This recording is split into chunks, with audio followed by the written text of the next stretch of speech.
રસ્તામાં એને નારદજી મળે છે.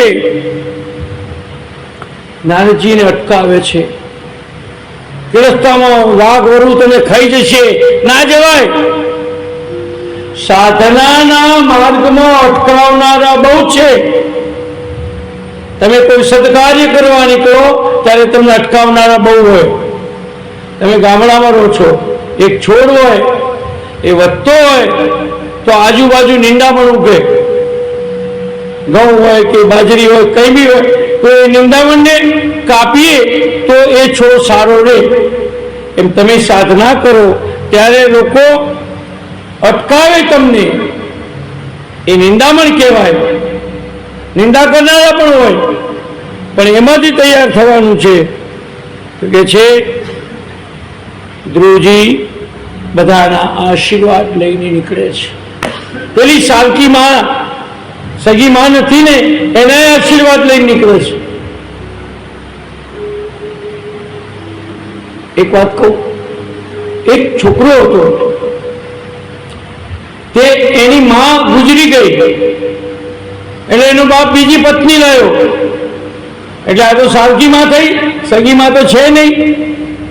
એટલે એ સગી માં ગુસ્સો કરે ને કે તને ખાવા નથી આપવું, એમ કે આજ ખાવા નહીં આપવું તો ન જ આપે. પણ સગી માં હોય ને એમ કે તને ખાવા નહીં આપવું, તોફાન કર્યું તો પછી આપે ખરી. એટલે કોઈએ પૂછ્યું કે તારી સગી માં સાચી કે પેલી સાવકી માં સાચી? તે કે મારી સગી માં જૂઠી, ખાવાનું નહીં આપવાનું કહેતી હતી ને પણ આપતી હતી. અને આ સાચી, ખાવા આપવાનું નથી આપવાનું કહેતી ન જ આપે. પણ પેલીની સાચાઈમાં પ્રેમ નતો, પેલી જૂઠું બોલતી હતી પણ એમાં પ્રેમ હતો એટલે ખવડાવતી હતી. એક સાચું બોલે છે પણ ભૂખ્યા રાખે છે, અને એક જૂઠું બોલે છે પણ એ ખવડાવે છે.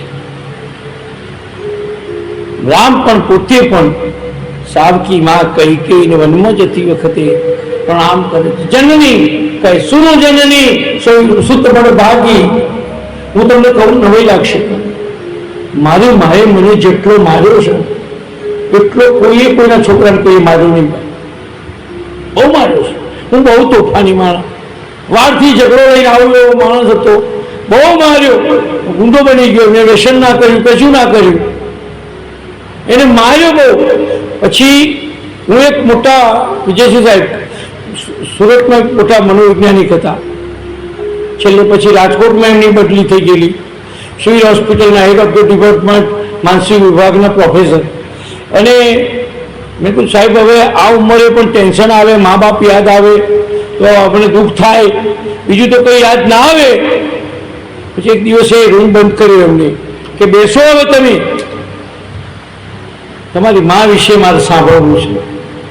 1 કલાક એમને સવાલ જવાબ કર્યા, બાળકની જેમ રડ્યો. પછી એમણે મને એક સરસ વાક્ય કીધું, તમારી મા કે મૃત્યુ પામે છે ને? મેં કહ્યું હા. તો કે મરેલી માં છે એને પણ મારી નાખીને સજીવન કરો તો પછી એને પ્રેમ કરી શકશો. ને પછી તમે એનો પેલા ગુસ્સાને યાદ કરશો ને તો પ્રેમ નહીં કરી શકો. પછી એમણે કીધું ફોરગીવ યોરસેલ્ફ. એક સૂત્ર આપ્યું, મેં ડાયરી લખ્યા છે, forgive yourself again again again and again. તમારી જાતને વારંવાર વારંવાર વારંવાર માફ કરો તો તમે બીજાને માફ કરી શકશો. Today I love my mom. આજે હું મારી માતાને પ્રેમ કરું છું, આજે હું મારા પિતાને પ્રેમ કરું છું. તમને કહી દઉં, આવા ઘરોના, ગરીબ ઘરોના, સજ્જન ઘરોના મા બાપ ઘરડા ઘરમાં નથી હોતા, પણ હરામીઓના મા બાપ ઘરના ઘરમાં હોય છે. મુझे कहने दो, એક છોકરાને મા બાપે ભણાવીને પેટે પાટા બાંધીને અમેરિકા મોકલ્યો, જમીન વેચીને અમેરિકા મોકલ્યો. ત્યાં અમેરિકામાં સુખી થઈ ગયો ને બહુ ધનવાન છોકરીને આજે લગ્ન કરી નાખ્યા, બાળ બચ્ચા ત્યાં મોટો મોટો બંગલો લીધો, ત્યાં રહેવા માંડ્યો. આ બાજુ એની વિધવા માં, ગરડી માં, ગામડામાં આવું ગામ રોજ જેવું ગામડામાં રહે. અને માને ખબર પડી કે આજ મારા છોકરાનો જન્મદિવસ છે.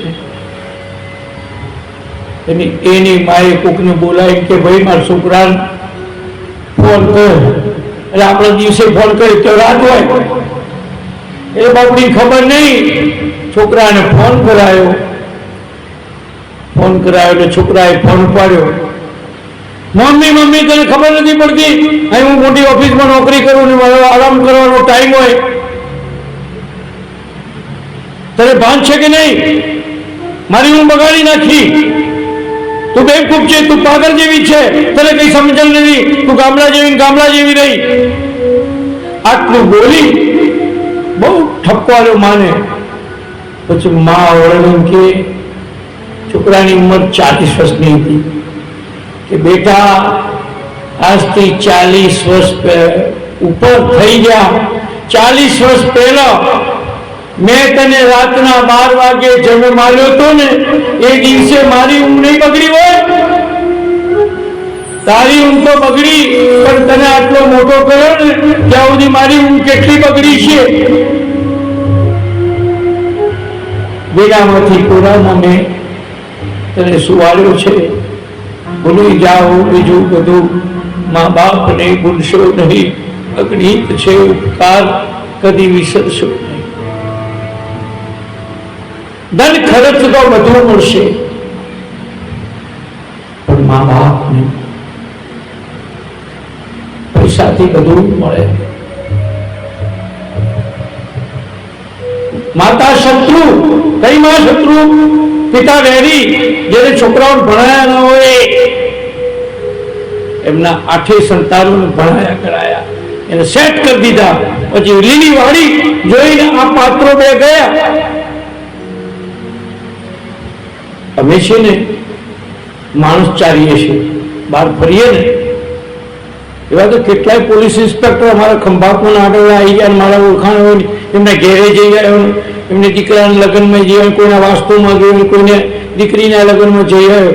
પણ જેને આમ જોઈએ ને એટલે ખબર તો અમને પડી જાય કયો માણસ પાણી પાશે, કયો નહીં પાય, એ ખબર પડી જાય, કારણ કે એના ઘરનું પ્રતિબિંબ પડતું હોય છે.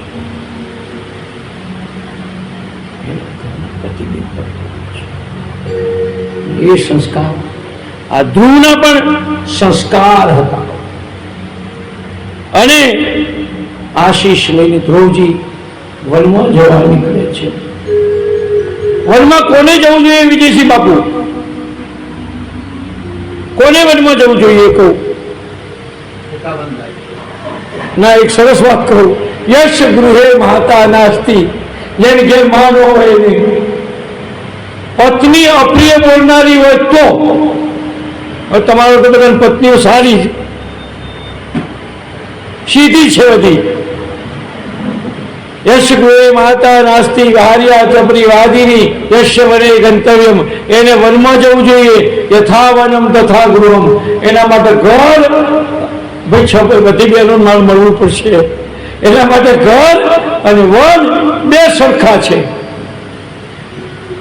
માનો હોય અને પત્ની અપ્રિય બોલનારી હોય તો જીવન જેલ જેવું થઈ જાય. આખા ઘરનો વિરોધ હોય ને તો બે પાત્રો હોય, પુરુષને પ્રેમ કરતા હોય, એક માં અને એક દીકરી. આ કિરણ જેવી દીકરી મને કે પપ્પા તો મને મારતા કે ના નહીં દીધો. મેં કે સારું, દીકરીને મારવી જોઈએ. દીકરીને મારે તો દીકરી જીવનને ઘડતર થાય એનું. મને યાદ છે કે મારી બેન, મારથી 2 વર્ષ મોટી બેન હતી ને, તે મારે ઝઘડો થઈ જાય ઘરમાં, એટલે વાંક એનો હોય. અને મારા બાપુજીને ફરિયાદ કરે ને એટલે મારા બાપુજી અમોન મારે, છોકરીને ના મારે. તો કે મારી છોકરીઓ તો સાસરે જઈ તમને રડવાઈ નહીં આવે, મારી છોકરીને ખર્ચ નહીં તમારે કહેવાનું.